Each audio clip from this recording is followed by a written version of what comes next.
Livestock farming. This is JC of Alpha Adventure, your source of experience-based tips on livestock farming. And in this episode, ang share ko sa inyo ay itong duck pond natin, or duck pool, or duck swimming pool.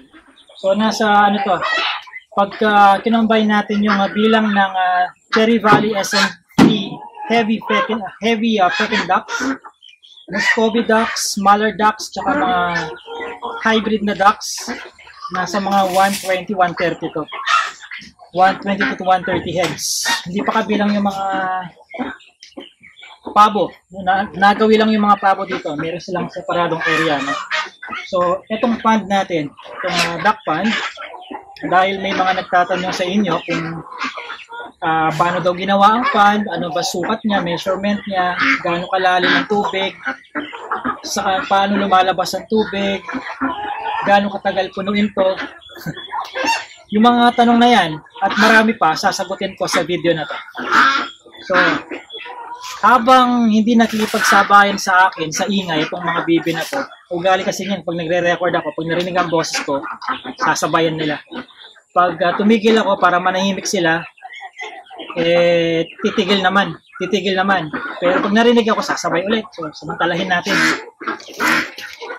So, ito yung duck pond natin, no? Ang sukat nito, itong hawak kong ito 3 feet ito. 3 feet, no? So, nasa 3, 6, 9, 12, 13 feet ang haba niya, no? 13 feet. At ang lapad,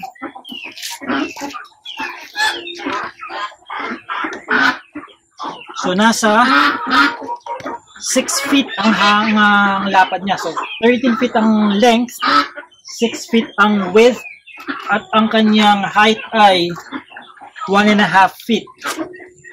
So multiply nyo lang yung tatlo, makukuha nyo yung cubic feet niya. I-google na lang ninyo kung gusto niyo i-convert from cubic feet to cubic meter. Okay? Ngayon, itong paglalagay nyo itong area na may tubig, no? Kasi hindi yung buong yan may tutubigan yung rampa doon wala namang tubig, no? So itong sukat niya na may tubig ay nasa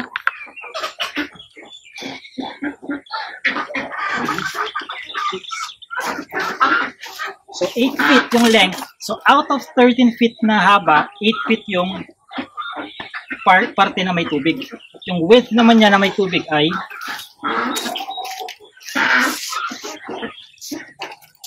nasa 4 feet. 6 feet ang width, buong width niya. Yung part na may tubig ay nasa 4 feet. So, bali 8 by 4. At yung depth o yung lalim ng may tubig ay nasa 1 foot. So, nasa 32 cubic feet ang parte na may tubig. Ulitin ko, yung kabuuang haba niya, pati rampa, 13 feet, ang haba, 6 feet. At ang buong lalim niya ay 1.5 feet. Pero yung parte na may tubig ay nasa 8 feet ang haba, 4 feet ang luwang, 1 foot ang height o yung depth. So matotal nasa 32 cubic feet ang parte na may tubig. So ngayon, mamaya bago natin tapusin ang video na to, papakita ko sa inyo itong palibot niya para magka-ideya kayo paano ko pinagawa to. Gaano karaming tubig? Yan ang unang tanong. Gaano karaming tubig ang laman niya? So ito, kapag yung mineasure ko siya, kasi dun sa 32 cubic feet niya, in terms of number of gallons, more or less nasa 439 something. So ni-round off ko na lang siya sa 440 gallons. Kung gusto nyo malaman kung ilang litro yon, 440 times 4. Ayun ang bahalang mag-calculator. Sa mga blue drums naman, blue drums na tigto 200 liters, ilang ganon ang katumbas ng 440 gallons. So yung 200 liters na yan, na galon na blue drum, katumbas na ng 4.5 nun, mapupuno ito. No, yung 32 cubic feet. gaano katagal kong binobomba yon sa gripo kasi walang Jetmatic dito eh. No? In the future papalagyan pero sa ngayon ine-enjoy ko pa yung exercise. Hindi naman mabigat eh, mas mabigat pa yung nagbabarbell ka talaga kaysa sa tinutungga mo talaga ito, binobomba mo yung gripo. No? So kasama na pati pahinga, mga 3 to 5 minutes na pahinga, eh nasa mga 40 to 45 minutes pag pagbobomba sa gripo. No? So, yung labasan naman ng tubig nito, meron siyang exit valve or drain dito, papakita ko.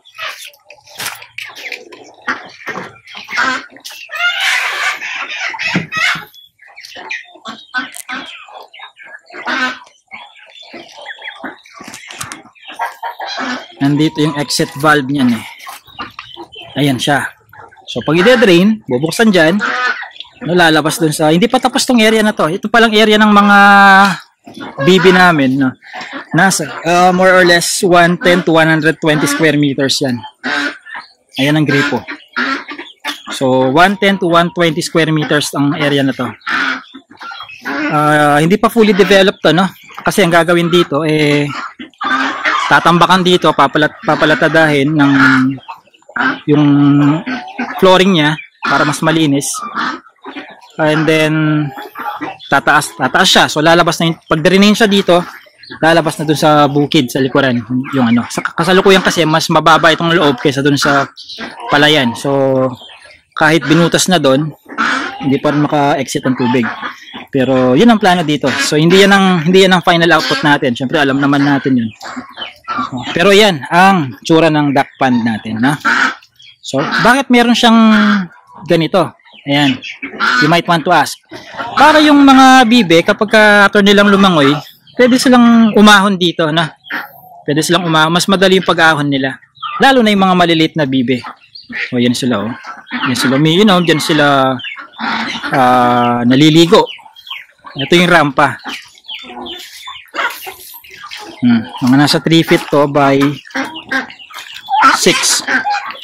May inclination siya, natural. Alangan namang diretso yan. Ayan, rampa. Ayan sila. Ayan. So, alam nyo na ngayon, ano itsura ng duck pond natin dito, na. At anong diskarte sa pagdidrain. Ngayon, subukan ko ipirme muna ang camera para may ma-share pa ako sa inyong ibang tips kung bakit naisipan kong magpagawa nito.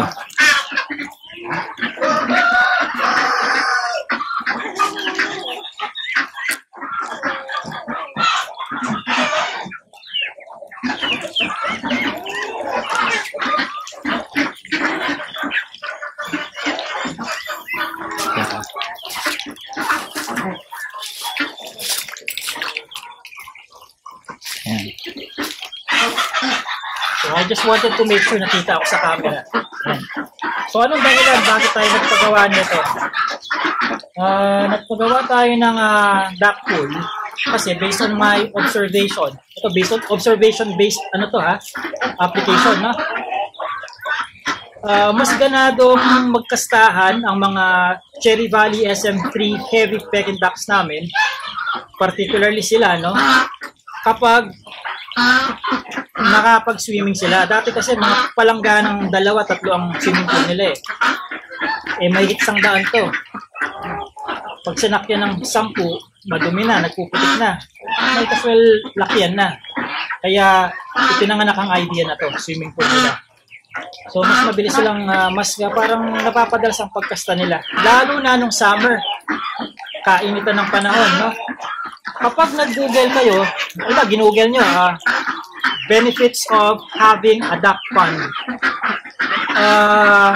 Baka makarating na kayo sa ika-10 page ng Google search result pages, wala pa kayong mababasang nagsasabi na nagpapa-encourage nakaka-encourage sa mating nila ang pagkakaroon ng duck pool. Wala akong nakitang ganon. Pero na lang kung may overlook ako. Pero usually, kung may publication na nagpapatunay nga kung na na nakakapag-encourage sa mating ang pagkakaroon ng duck pool, sana nasa first page ng Google, andun na. Baka wala pa lang nakakapag experiment nun. But that's my observation, no? So, wala namang mawawala, no? Lalo pa kung observation-based naman yung action natin, mas maganda. Mas magiging makakatulong yon sa fertility ng mga eggs nila, lalo pa magpaparami tayo. So, breeders ang mga to. So, egg, meat, and breeder production ang target natin sa mga Cherry Valley SM3 Heavy Peking Ducks natin. UK line, from the UK. Cherry Valley SM3 Heavy Peking Ducks, sila yung pinakamalaking industrial strain. Pinakamalaking industrial strain na kilala sa buong mundo sa ngayon. Ayan. Ano pa? Ano pa ang benefit nito? Mas maputi silang tingnan, mas malinis silang tingnan. Lahat naman ng Peking Ducks unless hindi ako aware, no? Ang pagkakaalam ko, lahat ng Peking Ducks ay puti. So, mas maganda silang tingnan kung puti sila. Malinis sila, I mean. And hindi lang yung aesthetic benefit ang habol ko dito, kundi pati na rin sanitary. Siyempre, parang tao din lang yan. No? Kahit na layaw ka, kahit na tisoy ka, kung 3 buwan kang hindi naliligo, medyo yaki ka diri magiging tisoy mo, parang ganon. So, ganon din sa kanila, no? Hindi porke puti sila, okay na silang nanlilimahid sa putik. Maganda pa rin yung malinis sila. And waterfowls kasi yung mga yan no? Yung mga bibe, Peking Ducks, paano ko nasabi yun? Yung palad nila, web yung ano nila web yung web foot sila, no? Ibig sabihin yung paa nila, parang pa nagsiswimming tayo, no? Ganyan siya. So, isang mga, ano yan based on the elementary biology, elementary science, no? Pag yung species, ganun ang paa niya, ibig sabihin, pang tubig siya. More or less, pang tubig siya, no? Sa mga mammals. So, yun. Kaya magandang meron silang duck pool. Ano pa bang benefit nito? So, maliban dun sa based on my observation, nagpapa-encourage sila.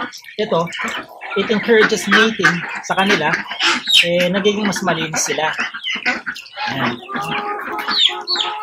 Yung pinapainom namin sa kanila, every other day, may halong Oriental Herb Nutrients. No?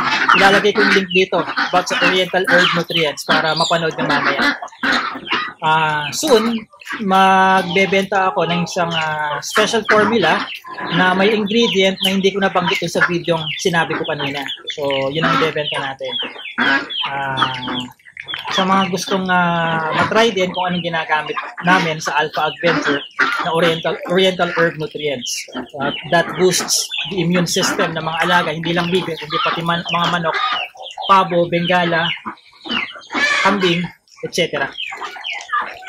Yan. So, ano ba? Naibigay ko rin measurement, no? At saka yung parte na may tubig. Gano'ng kadalas ko pinapalitan to? 2 to 3 times a week. 2 to 3 times a week.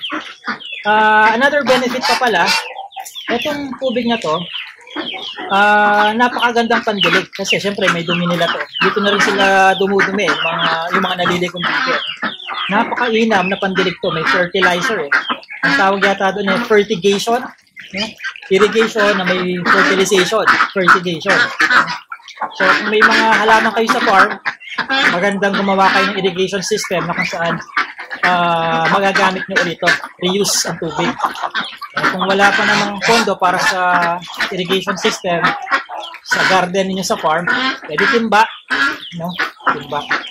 Naalala ko nga pala, meron kasi silang experiment na ginawa noon para makita kung kamusta ang performance at saka overall health condition ng mga bibe na may duck pond versus yung mga hindi binagyan ng duck pond. Duck pond. So, sa experiment na yon, 4 na grupo yung tinest nila. Isang grupo ng bibe na may pabahay pero walang duck pond. Another group may duck pond, may access sila sa duck pond between 10 a.m. hanggang alas 12 ng tanghali. Ikatlong grupo, mayroong silang access uli sa duck pond pero nire-release sila sa duck pond between 12 to 2. At ika-4 na grupo, may access uli sa duck pond, pero ang access nila ay magmula alas 2 hanggang alas 4. Doon sa conclusion nila, sa resulta, mas naging maganda ang body temperature, overall health condition, tsaka production ng mga grupo na binigyan ng access sa duck pond between 12 ng tanghali hanggang alas 2 ng hapon during summer. Okay? So may health benefits din. Yung binasa ko yun, isang thesis yun ng mga veterinarians saka veterinarians ng mga ducks or tree animals. So maganda pa rin na lahat ng ginagawa natin sa farm ay base sa isang scholarly study. Hindi lang yung narinig mo lang sa mga kung kani-kanino, no? Nabasa mo lang sa kung saan-saan. No? So maganda yung mga binabasa natin, pinagbabasihan ay mga thesis na scholarly articles ng mga experts talaga. So ganyan tayo sa Alpha Adventure. No? Hindi trip-trip yung mga ginagawa natin dito. Lahat ng mga sinishare ko sa inyo ay base sa thesis ng mga veterinarians, botanists, zoologists, saka mga animal nutritionists at iba pang klase ng scientists sa paghahayupan. So, yun lang. Kung meron kayong tanong na hindi ko nasagot sa video na to, comment na lang. At kung meron kayong gustong i-share din, base sa inyong practices o scholarly na pag-aaral tungkol sa topic natin na duck pond, share nyo rin sa comment section. At i-like ninyo ang video na to kung nakatulong sa inyo. At i-share nyo na rin sa mga duck-related na Facebook groups. At huwag kakalimutan, mag-subscribe sa ating YouTube channel. At i-click ang notification bell para mayroon kayong alert na ma-receive doon sa upper right-hand corner kapag may bagong upload na video. And sa Facebook at Instagram, follow us, subscribe to our Facebook and Instagram accounts. Look for Alpha Adventure. And visit our website na rin para mapanood nyo yung mga video namin doon. Nandun lahat sa website namin. Sa www.alphaadventure.com. Nasa description din yan, yung mga binanggit kong social media channels saka website. So again, this has been JC of Alpha Adventure, your source of experience-based tips on livestock farming. Thank you.